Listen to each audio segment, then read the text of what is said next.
Welcome back to Module 5, Part 3.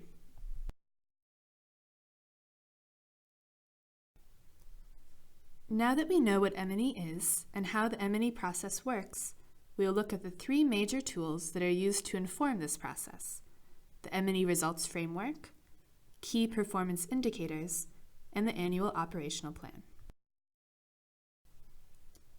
We saw in Module 4 how to use the logical framework matrix, or log frame, when designing programs. A benefit of the log frame is it already provides a structure for the M&E results framework. Indeed, the log frame matrix establishes a results chain of activities leading to outputs, which leads to outcomes and impacts. Indicators, or gauges of measurement, are used at each level of this results chain to measure the achievement of that element. The M&E results framework consolidates all of these indicators into one single matrix.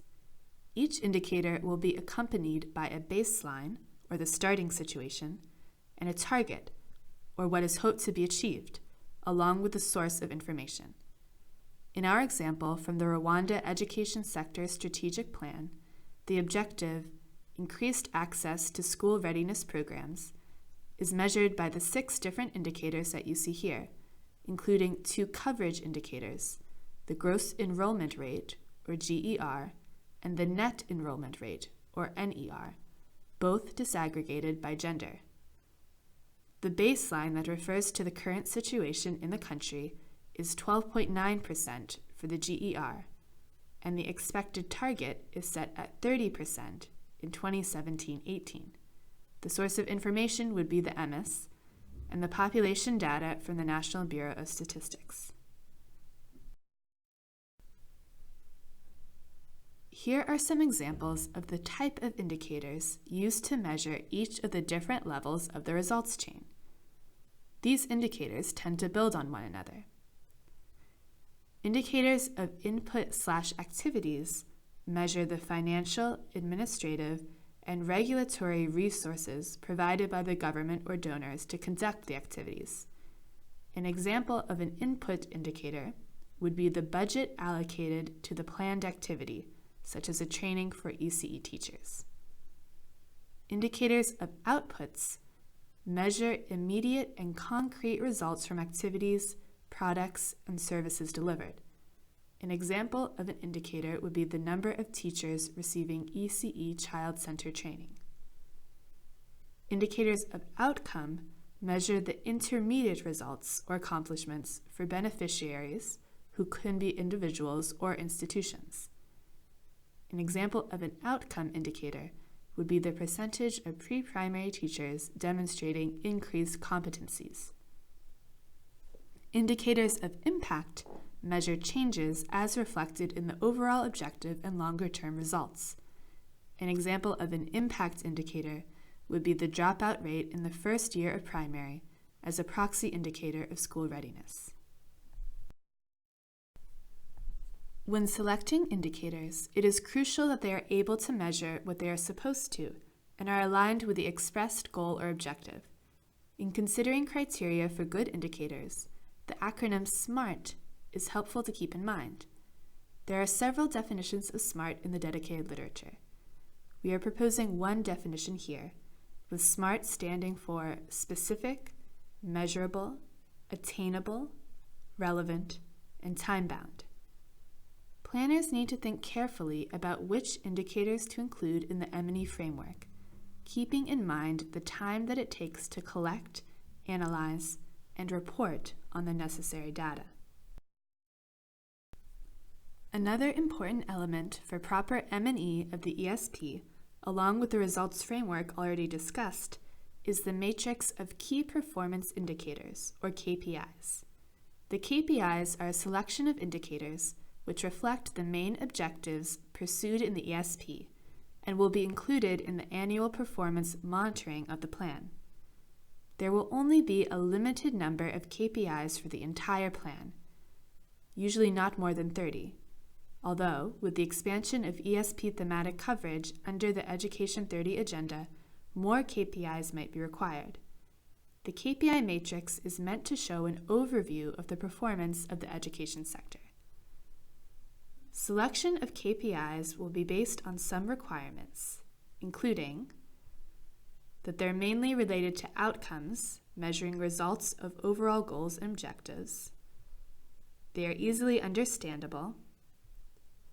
They are linked to international framework indicators, such as SDG Target 4.2 for pre-primary. They give a comprehensive picture of the education system while focusing on critical challenges.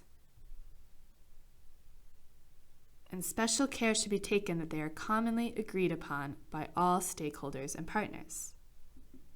Examples of a few pre-primary KPIs are preschool gross enrollment rate, pre-primary teachers holding an ECE diploma, proportion of ECE enrollment in private schools, percentage of grade 1 new entrants with ECE experience, or the ECE pupil classroom ratio.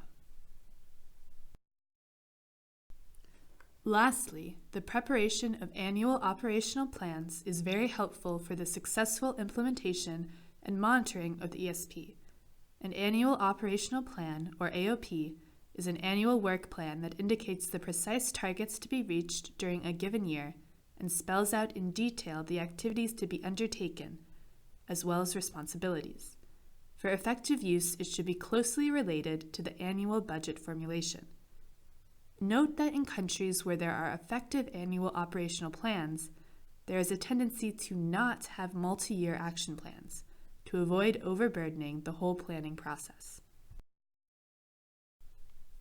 For effective M&E, you might need to tap into various sources of information. Sources of monitoring data for the pre-primary subsector can include, among others, administrative data, educational statistics from the school census, ECE-related reports from donors, or focus group discussions with key beneficiaries, to name a few of the sources. This said, capacity constraints in the national information systems and with regard to the measurement indicators remains a major problem in many countries. It might often be the case that there is limited pre-primary data, or data is unavailable or considered unreliable. As part of the plan development process, actions should be prioritized to ensure availability of data needed to measure the desired results. The Joint Sector Review, or Midterm Review, can also offer an interesting platform to address these issues.